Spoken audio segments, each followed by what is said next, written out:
Welcome back to Code 1098 True Crime Podcast. I have a trial update for you today. Zachariah Anderson's trial for the murder of Rosalio Gutierrez Jr.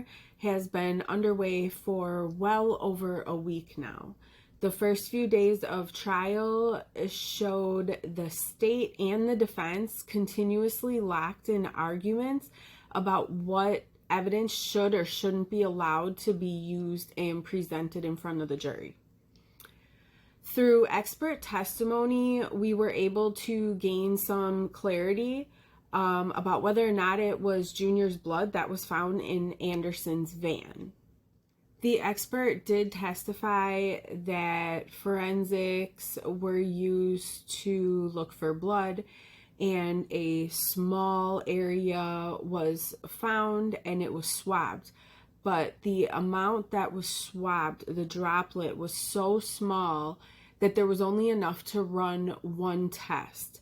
And so they chose to run a DNA test on the droplet versus a substance test to identify if it was blood or something else. And that droplet was a DNA match to Junior. There have been multiple witnesses testifying, some of which were Anderson's close friends, law enforcement, forensic experts, and Sadie Beecham and her daughter. Early in the case, we heard the prosecution talk about what lengths Anderson went to in order to spy on Sadie and even Junior. And after all, Sadie is the link between Anderson and Junior. Tuesday, we finally saw Sadie Beecham give testimony. Sadie's testimony provided details on how deep the harassment by Anderson went and to what lengths he went to spy on her. We heard testimony that he stooped as low as to use GPS trackers, burner phones, and probably the worst of it all, their own child. We also heard many text messages read out loud and recorded conversations between Sadie and Anderson.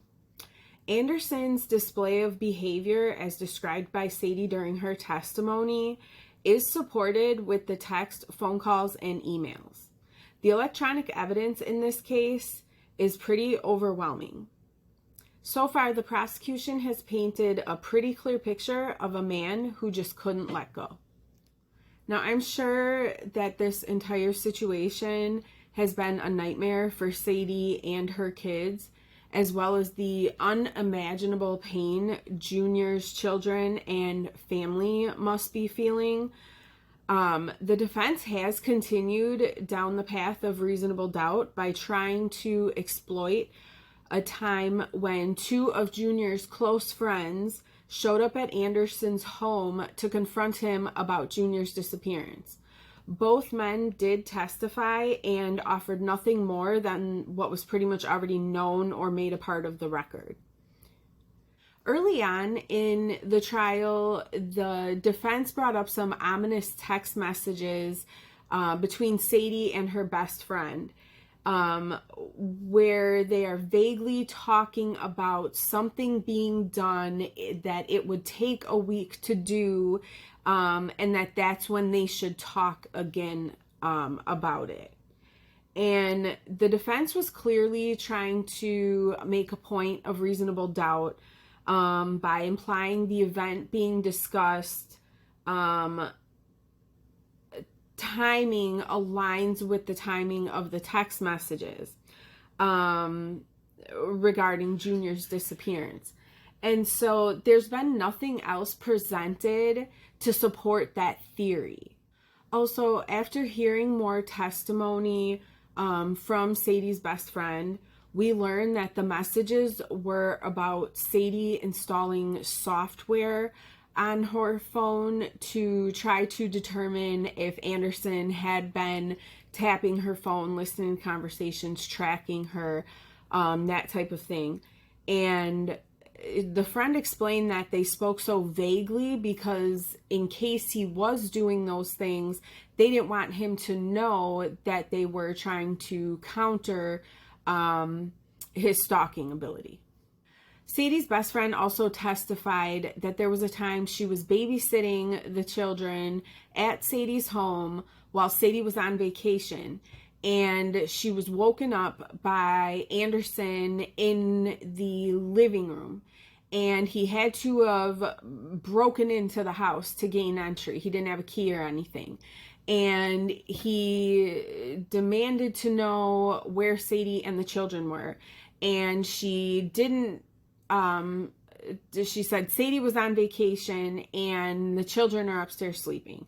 And he demanded to know who Sadie was on vacation with. She refused to tell him. He proceeded to go upstairs and wake the children up and make them breakfast. And this was at 3:45 in the morning. The defense really has been doing their best to try to spin up stories of reasonable doubt. And most of the witnesses weren't giving in to the loaded questions, including when it came time for the defense to question the oldest child of Anderson and Sadie. She made the defense work for it more than once. The poor kid has been through so much, and it undoubtedly had to be extremely hard on her to testify. At one point during her testimony, she was excused and Sadie was brought back in to testify again.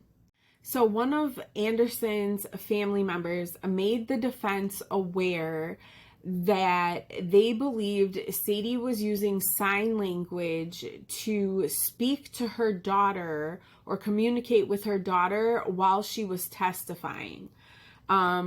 Sadie was called to the stand. She was questioned. She denied it. She was excused, and the child was brought back in to continue testifying. The display put on for day 11 of the trial did not disappoint at all.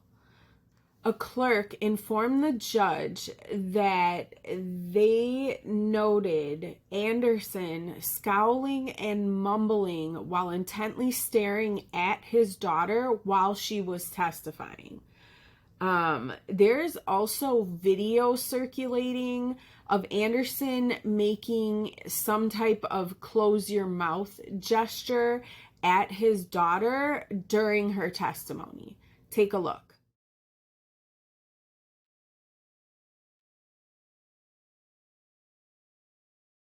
Throughout the trial, Anderson has been seen smirking, smiling, even laughing, and shaking his head multiple times.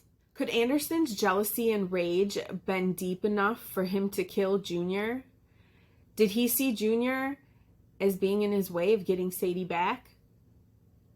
This trial's been a very, very long time coming. Unless something drastic happens, I will post an update when the jury goes into deliberations and at the conclusion of the trial. For now, we continue to watch and wait. Subscribe so you don't miss an update.